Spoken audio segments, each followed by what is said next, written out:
بصرہ میں ایک عابد و زاہد شخص اسماعیل رہا کرتے تھے۔ ان کی مالی حالت نہایت شکستہ تھی، مگر کبھی کسی سے مدد نہ لی۔ آپ کی 3 بیٹیاں تھی۔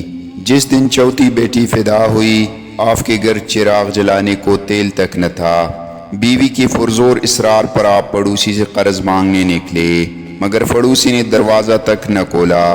بیوی کو علم ہوا تو حیرت کا اظہار کیا۔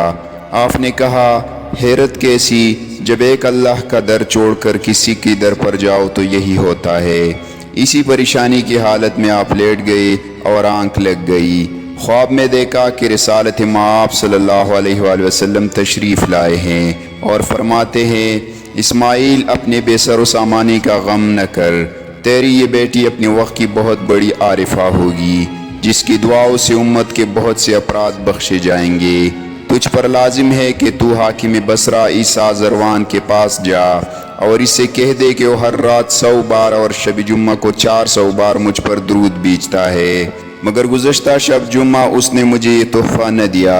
اس کا کفارہ یہ ہے کہ میرے قاصد کو 400 دینار ادا کرے۔ جب شیخ اسماعیل کی آنکھ کھلی تو آپ رسول اللہ صلی اللہ علیہ وسلم کے دیدار کی لذت سے سرشار تھے۔ آپ نے پورا خواب تحریر کر کے حاکم بصری کے دربان کو دے دیا۔ جب حاکم بصری نے تحریر پڑھی تو فوراً کہا کہ اس محترم ہستی کو بلاؤ۔ اس نے شیخ اسماعیل کے ہاتھ کا بوسہ دیا اور کہا کہ آپ کے طفیل آج مجھے اپنی غلطی کا ادراک ہوا ہے۔ اس نے 400 دینار شیخ کو اور 10,000 فقراء میں تقسیم کرائے۔ شیخ کی وہ بیٹی جن کو عقائد و جہاں خواب میں بشارت دے گئی، بلا شبہ وقت کی بہترین زاہدہ و عارفہ رابعہ بصری تھی۔